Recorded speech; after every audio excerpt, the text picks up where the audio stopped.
Welcome to Terra Verde. From KPFA in Berkeley, I'm Fiona McLeod. Today I'm speaking with Christine Lennertz, President and CEO of the Golden Gate National Parks Conservancy. In addition to her current title, Chris brings extensive experience managing some of America's most iconic national parks as the former superintendent at Grand Canyon National Park, general superintendent of Golden Gate National Recreation Area, director of the National Park Service Pacific West Region, and deputy superintendent at Yellowstone National Park. She is here with us today to talk about the current landscape of funding and management of parks and public lands in the Bay Area and beyond. Chris, thank you for joining me. It's a real pleasure to have you on the show. Fiona, thank you so much. I'm happy to be with you today. Thank you for being here. So, for listeners who may not know the organization, can you describe the Golden Gate National Parks Conservancy and how you work with the National Park Service here in the Bay Area? Sure, I am so excited to be able to do that because sometimes it's a little bit confusing where there's a nonprofit partner like the Golden Gate National Parks Conservancy supporting a federal agency like the National Park Service. Over 100 years ago, the very first nonprofit partner to the National Park Service was established, and it's right here in California, the Yosemite Conservancy in 1923. So out of that first idea, now over 200 nonprofit partners support national parks across the country. We are really lucky. We have had so much opportunity to support the Golden Gate National Recreation Area, which includes Fort Point National Historic Site and Muir Woods National Monument. And just to describe for your listeners the kind of four key things that we do.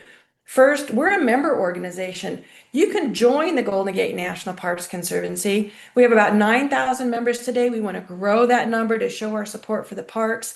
Every time you buy a membership, $35, it's such an investment. It goes towards supporting priorities for the park. So being a member organization is really important. The Bay Area loves national parks, and we love our members. The second is philanthropic. We raise money for the National Park Service for projects to protect critical endangered species, to be able to improve elements of the park, buildings, bridges, trails, that kind of thing. The third is we actually run park programs. We have a youth education, we have native plant nurseries, so a lot of things we can do to help extend that Park Service staff. And then finally, and the oldest work that we do is we run park bookstores. We have 10 different bookstores from Alcatraz to Muir Woods to Fort Point to the Warming Hut, where we earn revenue that is returned directly to support the park. So that's the Parks Conservancy.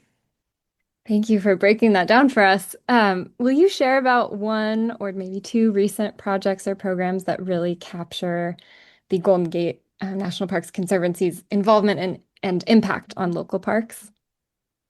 Well, people in the Bay Area perhaps have visited the Presidio Tunnel Tops, which opened in 2022. So most recently, that's what we're known for because we raised money, again, philanthropy. We raised $98 million through the generosity of people in the Bay Area who wanted to see the opportunity for the Presidio Tunnel Tops, 14 acres of new park lands to be established. It includes a wonderful children's playscape known as the Outpost. It includes educational areas. So that is probably the thing we're most recently most known for.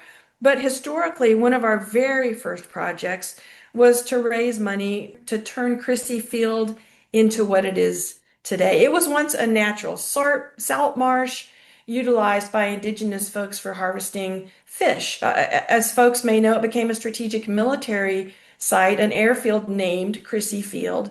But 25 years ago, it was broken concrete, a parking lot where kids learned to drive. And through this vision over 25 years ago, Christie Field is now one of the most enduring public spaces in the very heart of the Bay Area. Well, you have just mentioned two very iconic places, both long-term and more recent, that I'm sure our listeners here in the Bay are familiar with. And it was so exciting when Tunnel Tops opened a few years ago. And you know what, Fiona? Over 6 million people have visited the Tunnel Tops just since it opened in July of 2022. So I think it lends itself to telling us how important nature and outdoor experiences are for people. Absolutely. Zooming out a little bit, I am curious to hear your perspective on what are some of the biggest pressures or threats facing the lands that you help steward right now? I think that the ability for people to get into their national parks and enjoy them, to access them is so important. But that also comes with a lot of pairs of feet that are on the land. So interestingly, the Golden Gate National Recreation Area is the most visited national park site in the entire United States, over 19 million visitors a year. And that means a lot of pressure in terms of the infrastructure, the trails, for folks being able to maintain the park. And so I think there's this concept that hatched in the 1980s that parks are loved to death. Well, they're not. They're not loved to death, but they are loved to the edge of making it difficult to maintain the presence of enough people taking care of everything from the restrooms to monitoring natural species. So I think we're really working to meet that head on in the time that we see today, where the staffing models for the whole National Park Service are challenging. They're in a hiring freeze. They've lost about 30% of the staff here at Golden Gate. That is probably the number one challenge we have to meet, which is how do we help the National Park Service fill the gap? We can't replace them.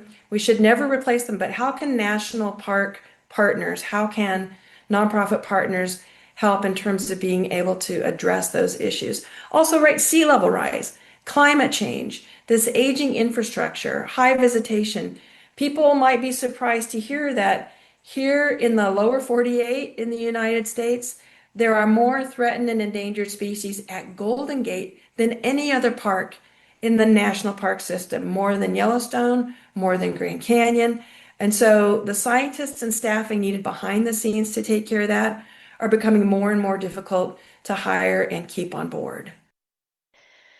I want to come back to discuss the staffing shortages and funding shortages that you just mentioned, but also just want to note that I find it really interesting that the public lands in the Bay Area are the most visited national park lands in the country and apparently have the most endangered species. I definitely did not know that. And I feel that that kind of helps shift the picture a bit or maybe expand it from what folks might usually think of when they think of national parks, to not only being the big wilderness areas that I think are typically associated with that title, but that national parks also exist in urbanized places like the Bay Area. I think you're right. I think sometimes this I don't know if it's a perception or maybe a dream when we're planning our family vacations. The national parks are these wild, remote areas, and many of them are. But this idea of a national park right here in an urban setting, the fact that there were military lands here for many decades, it kind of protected those ecosystems because there wasn't private development. There weren't housing areas developed. That it is a real surprise to people that they can travel 10 minutes, an hour to these lands and see things they won't see anywhere else. And I'm sure that presents such a unique opportunity, as you were saying, in terms of increasing access to national parks in communities that live around them. We have so many people living in the Bay Area who have this really special national park land right in our backyard. You mentioned just in terms of pressures and threats facing these lands that you help steward, both climate change and then also funding and budget cuts and staffing.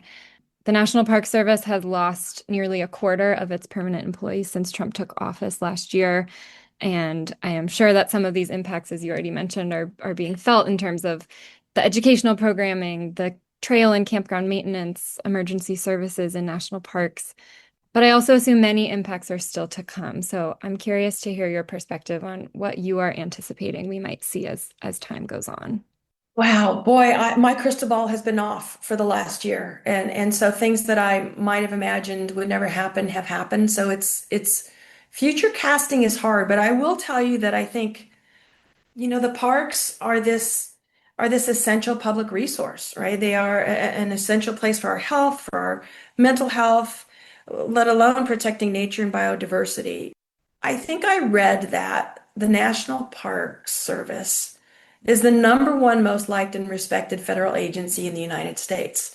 So for us to partner with the National Park Service and know that um, the different choices that are ahead, we can help them with, that we can strategize with them, is a real gift to us because our members, at their hearts, care so much about not only that they can get out and experience the national parks in the Bay Area, but people in the community and different communities. And so I think some of the challenges ahead, while difficult to predict, I believe that in the Bay Area, probably across the nation, the people who care and love about national parks will make a difference, right? We've already seen it. These collective treasures are significant to us. Sometimes people will talk about getting engaged on the rim of the Grand Canyon or saying goodbye to a loved one at Land's End because they have gotten a permit, a rightful permit, and spread someone's ashes. So they're a part of our lives. And I think whatever we face in the future, there's the ability for us to come together. The long-term consequences of underfunding parklands, of course, can't be overstated. And the government can't do it alone, has never been able to do it alone, which is why you have these collections of nonprofit partners who help to support the parks.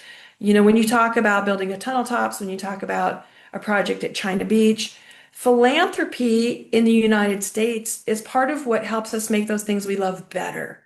And I can't think of a community more committed to that than the Bay Area. Yeah, you were just talking about parks as a place for people to come together.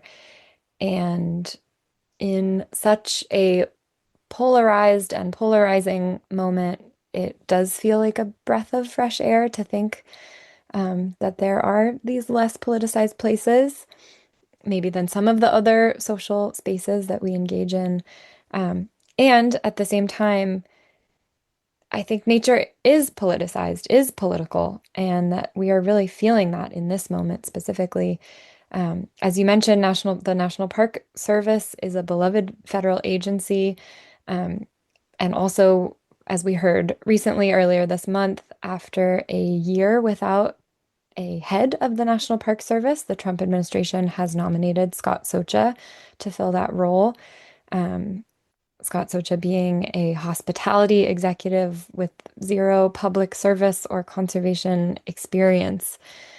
And so, what I'm wondering is, in a moment like this, as federal agencies are facing cuts like the ones we've been talking about, what is the role of nonprofit partners like the Golden Gate National Parks Conservancy that are partnered with our public lands? And what roles can't those nonprofit partners step in to fill? That's such a good question because I think the National Park Service as a government agency has inherent responsibilities of things it has to do. They are responsible for the land management activities. They are responsible for the historic preservation activities. They are the keepers of these places. They are the keepers of these stories. And they are the keepers of the future. When we think about the mission of the National Park Service, it is to protect these places unimpaired for future generations. And that is a very clear mandate. The Park Service is a federal agency that it is unambiguous what the mission of the organization is. And that said, they are also meant to welcome people into these parks for their enjoyment, the benefit and enjoyment of the people. As the nonprofit partner, we often lean to the side of the benefit and enjoyment of the people. That's where we really help the National Park Service, telling the stories, preserving the history, being able to do education programs, activating communities. And I think that frees the National Park Service up with some of their resources to make sure those trails are managed, to make sure those habitats are protected and preserved, to make sure the quality of the water is the best that it can be in these national park places. So, we are a nonprofit, nonpartisan member organization, and we really make sure that what we do in support of the national parks is a priority for them and is a place that we can help them do what they can't do.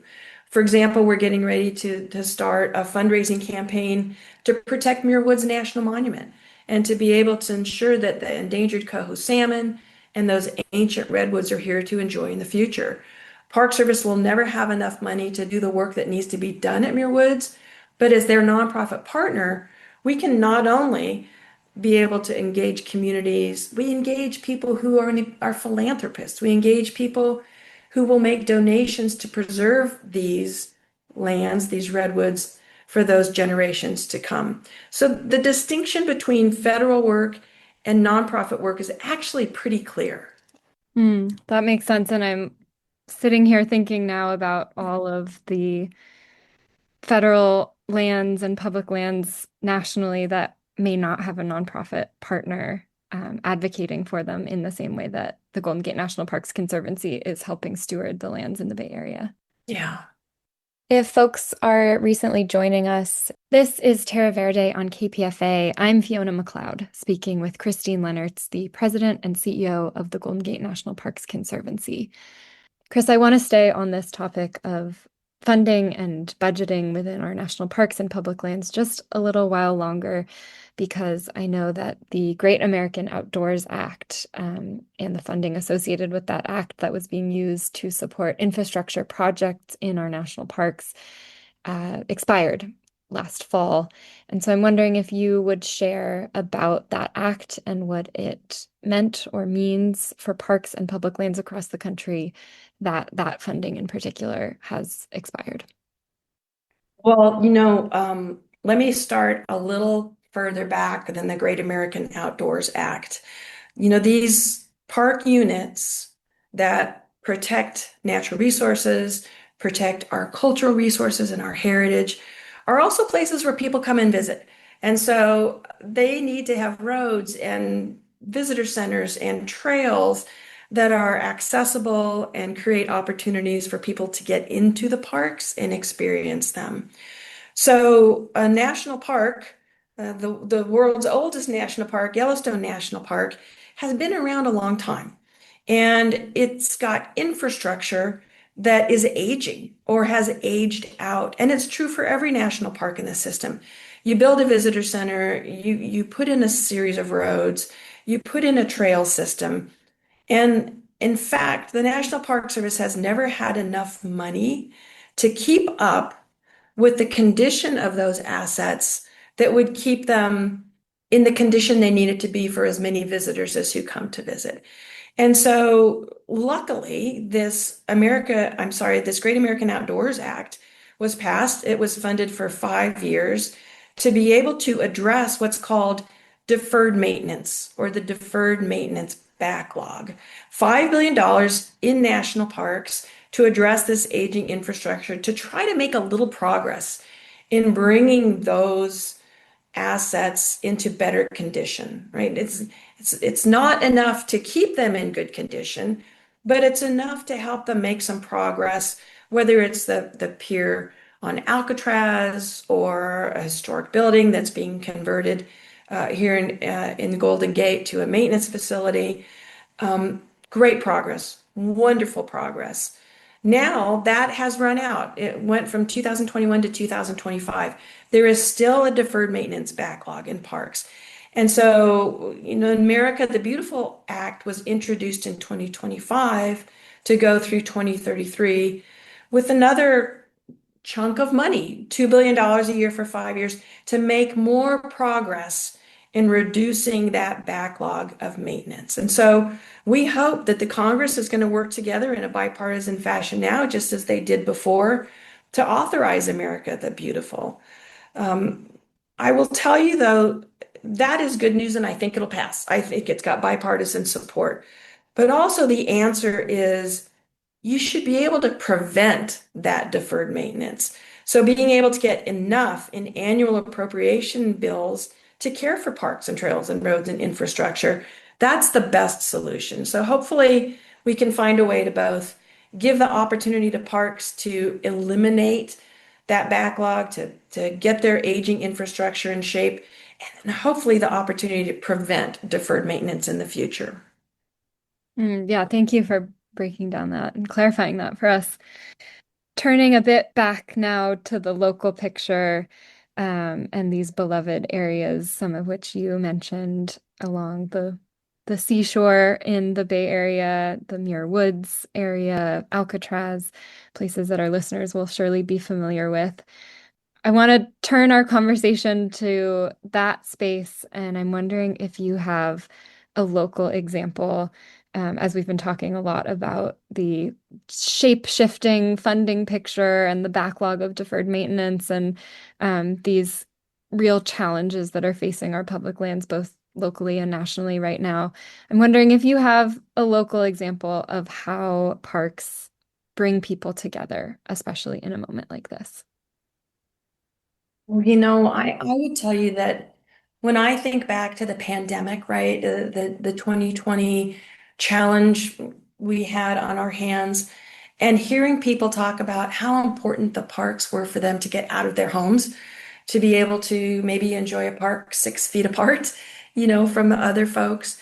And I think that awareness of these national park lands being so close to home, it was a bit of a jump start for some folks to say, "Oh gosh, I can get out there not just because I'm at home and I'm cooped up, but because it's a wonderful place to throw down a blanket and have a picnic, because it's a wonderful place to have the best views of the Golden Gate Bridge." And so I think that was a moment when we knew we needed the outside that has reshaped our ability to access the outside.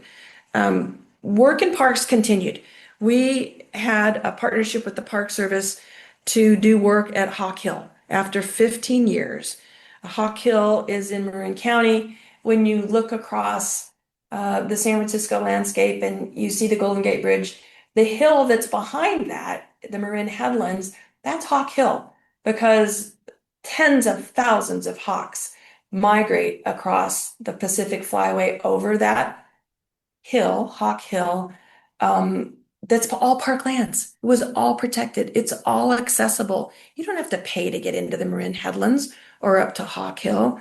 And so people, welcomed themselves almost into these public lands with a genuine sense of they could belong. It was authentic. It was on the terms of themselves, their friends, their families.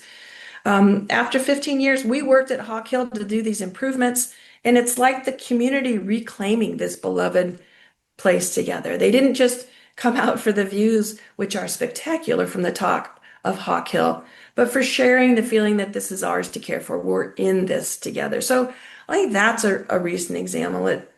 It's been said that the Park Service manages places that aren't blue or red, they're green. And I think some of that came through where no matter what community you're from around the Bay Area, you can get here, you can enjoy it, there's no price to get in. And so that's critical. I think another example would be over at Chrissy Field and where the Presidio tunnel tops are. We have an education center. It's called the Chrissy Field Center. And those young people who go through a variety of different programs, whether it's middle school, high school, after high school, second, post-secondary, they have the opportunity to come together and learn what these parklands mean to them, that they can then take back to their own communities, whether it's stewardship and preservation, climate justice, social justice. They have the ability to define that in this moment and come together with young people who they've never met before. The first day, they've got their hoodies on, they're shy, they don't really talk to each other a whole lot.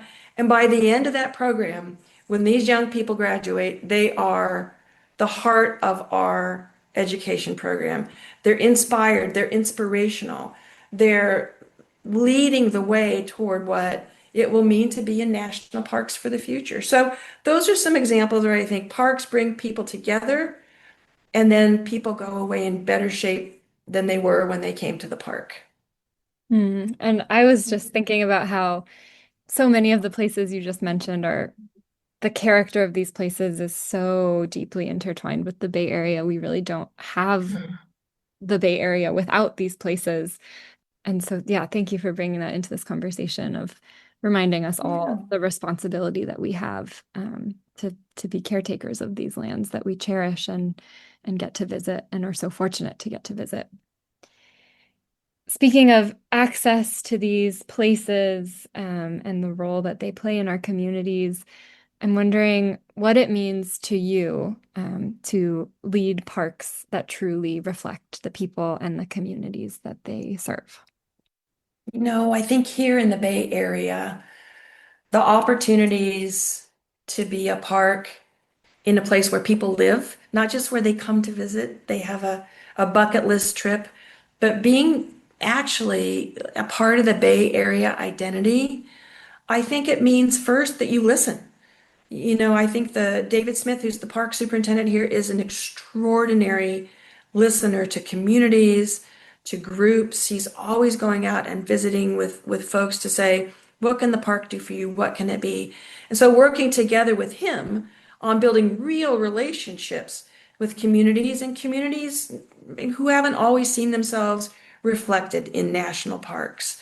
I think for me, that really reflects what it means to lead these parks. I think it looks like youth from underserved communities going through an education program and then becoming a leader of that program the following year. People who have this experience and then it's like coming back, you might say, as a camp counselor, right? And then we have people working at the Golden Gate National Parks Conservancy now as amazing professionals who 25 years ago were in the first classes of young people at the Chrissy Field Center. And so they've had this 25-year experience, came to love parks, came to love nonprofits, and came to work at the Parks Conservancy. And so I think that generational transfer of youth from communities in the Bay Area is extraordinary. Also, I think Indigenous partners. We have the Ramaytush Ohlone, we have the Federated Indians of Great and Rancheria, knowing that reflecting and listening to people whose ancestors were here thousands of years ago is really critical to managing a park today. Thank you for sharing that perspective. We are coming up on the end of our time here, unfortunately. I am speaking with Christine Leonards, President and CEO of the Golden Gate National Parks Conservancy. Chris, is there anything else you would like to share with our listeners before we sign off? Well, I'll tell you what, our vision is parks for all forever. And we put that together in a way that we hope will engage people in becoming a part of that. And so become a member of the Golden Gate National Parks Conservancy. And we will welcome you. We'll always welcome people, but if you're a member, you get a very special welcome. And so we would love to have you join us. Great. Well, thank you so much again for joining me on the show today, Chris. I really appreciate you taking the time to chat with me. Thanks, Fiona. Really appreciate it. You take care. Thanks, as always, to everyone who tuned in to listen. Terra Verde is co-produced by KPFA and the Earth Island Journal. Our independent broadcast efforts are made possible by donations, so please consider contributing to KPFA today. Your support helps keep community radio alive and thriving. You can donate at kpfa.org, where you will find this episode of Terra Verde and all of the other shows in the online archive. Thanks again, Chris. Take care. Bye.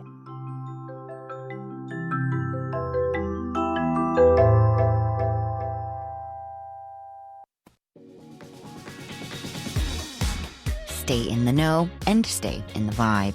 KPFA's on social media, serving up hand-picked episodes you need to hear, special announcements, and just enough sass to get you through the week. Find us by searching KPFA Radio and feed your algorithm with something real. Again, that's at KPFA Radio.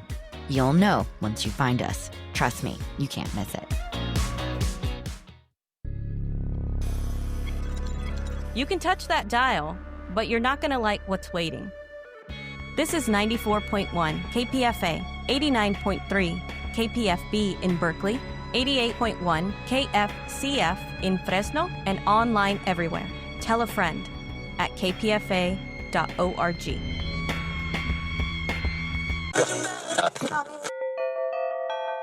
94.1